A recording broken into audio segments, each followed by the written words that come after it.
Let's get to this story. 25 to 3 now. The number of Brits who think the dangers of global warming are overblown has jumped 50% in just 4 years.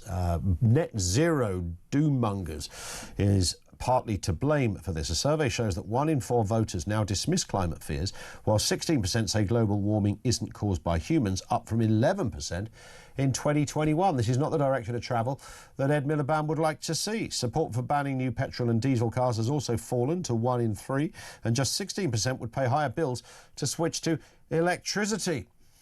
Will Jones is the editor of the Daily Sceptic. Afternoon to you, Will. All going swimmingly on the green agenda, it seems.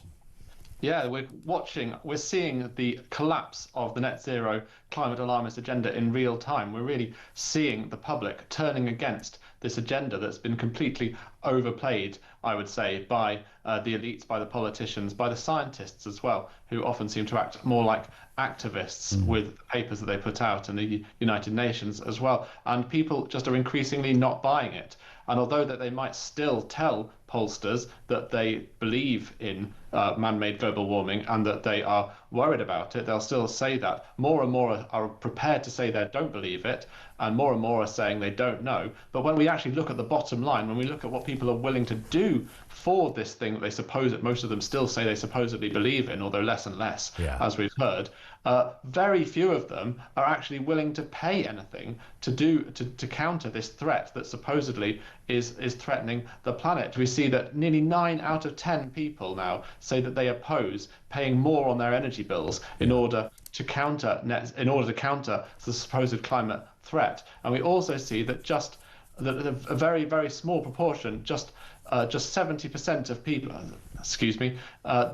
that just 20% of people are now saying that they're willing to pay any more taxes at all to counter the climate threat. So even though it's still it's increased by 50%, but it's only 25% of people say that they don't believe in man-made global warming anymore, or they think that it's overblown, I should say. Only 20% are actually willing to pay anything on their taxes, and even fewer on their energy bills to do anything about it. One of the arguments I've always kind of tried to advance on this, Will, is the kind of alarmist nature of it. I think of COVID when a virus came around. They closed down the Western world for near on 3 years, putting people out of business, giving kids a mental health crisis. Individuals couldn't go. I mean, the greatest reaction ever. With this whole green agenda, we are simultaneously told by the good and the great that we're all going to die in X amount of years. There'll be no wildlife. We won't be able to survive the temperatures we're going to live in. And yet the very things that apparently cause this, I don't know, gas guzzling 4x4s, if you like, all perfectly available to buy. In fact, you can buy as many of them as you like. Sadiq Khan's ULEZ zone. It doesn't stop you driving around it. In fact, you can pollute as much as you like in the ULEZ zone as long as you pay for it. It's the sort of inconsistent. And I think you look at that and go, hang on a second. This sounds more like a money racket than anything else, because if we really were about to die, and in relative terms, the human journey, that's kind of what we're being told, then you wouldn't just be sticking a camera up and, sticking a tax on my petrol tank. You'd be banning all this stuff. And it's that duplicity that it jumps out at me every day of the week. I think, well, really? Oh, is it? If it's as bad as this, I think the reaction would be almost on a warlike footing, Will.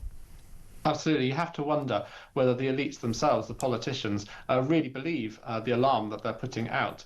We saw that, as you say, with COVID, with the supposed grave threat of this deadly virus, and then we find out that in private, the people imposing these restrictions, these extraordinary, extreme lockdowns on the population, unprecedented restrictions, were getting together to have parties and boozing in the office and meeting up for illicit affairs and all of these things that they were banning the rest of us from doing. They clearly didn't really believe it themselves, and we see the same thing with the climate narrative, the climate alarmism.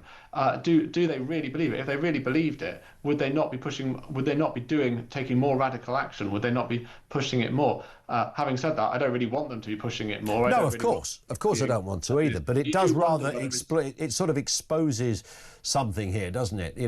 These people speak evangelical. It's like a death cult, and whether it's Greta Greta on a boat somewhere, or whether it's Ed Miliband and all manner of people.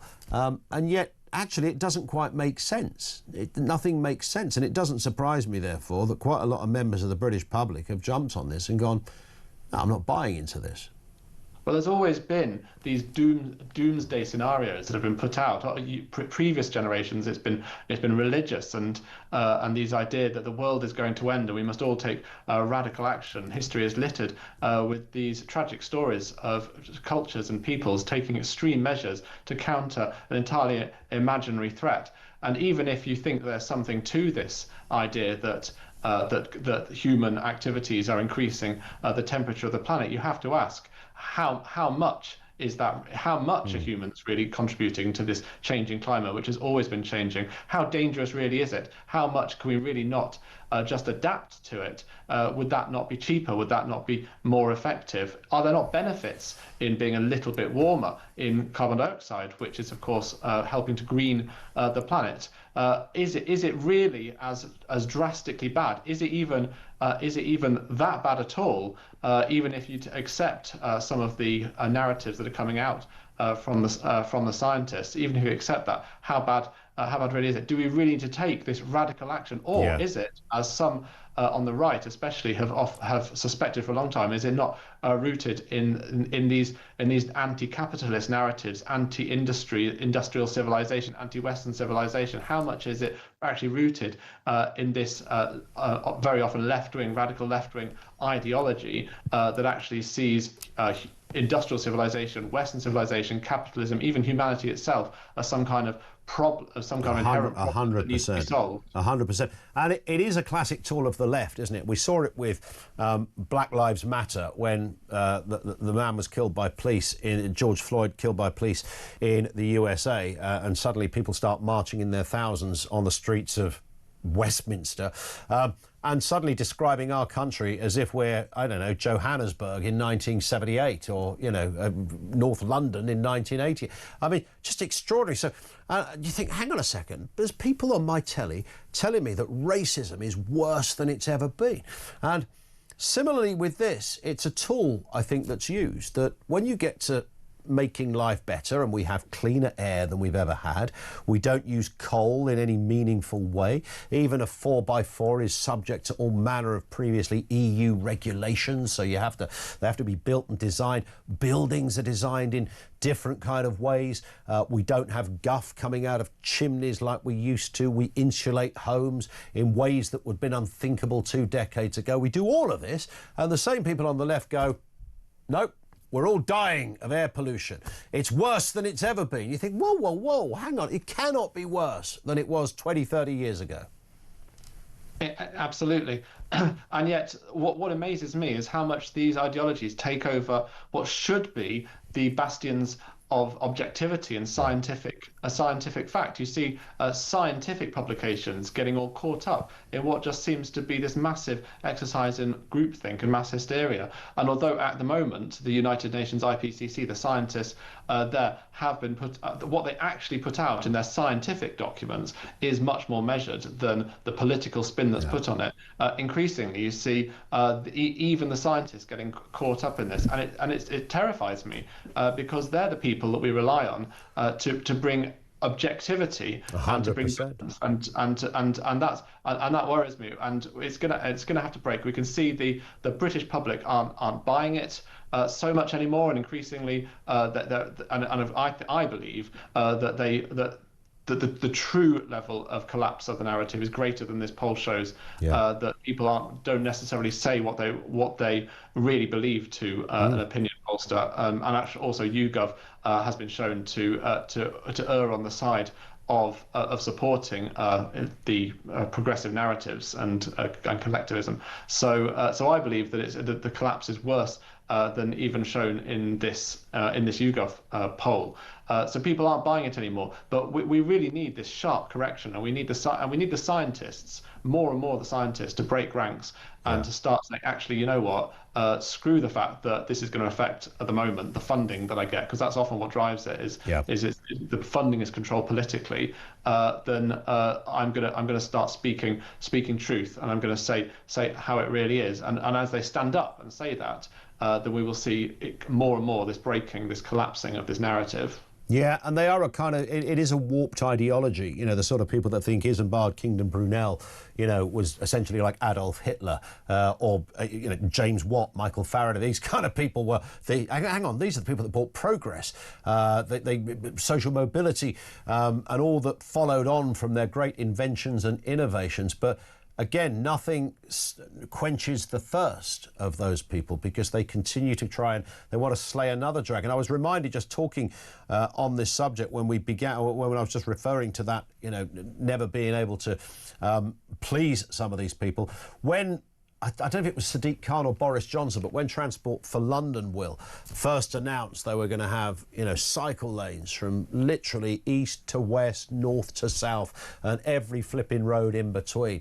I remember getting I said to my producer at the time, let's get, you know, somebody who's really known for cycling. I can't remember who it was now, but it was I think it was a journalist from The Guardian. It would be, wouldn't it? Who came, I said, let's have a chat to them and get their reaction. And I introduced this guy. I said, this must be a great day for you as a cyclist to hear this announcement from the mayor's office. And he said, it's outrageous. And I said, what? Why? He went, well, it doesn't go far enough, does it? It's like, whoa, there you go. There you have it. Right in a nutshell. This is a political battle. Yeah, and you've probably heard of watermelons. That's what they're often called, the activists. Green on the outside, red on the inside, like a watermelon. They have this veneer of greenery that it's all about climate or some other green or clean air or whatever it is. But on the inside, there's this red, this left-wing, radical left-wing, almost socialist communist agenda to take over the commanding heights of the economy, to subject them to a collectivist agenda, which is hair shirt and austere, getting rid of all the modern luxuries, returning to these. Living in a cave, and that might make some of them happy. Listen, Will, great to talk over this one. Will Jones is the editor of the Daily Sceptic. Thank you to him. Over to you.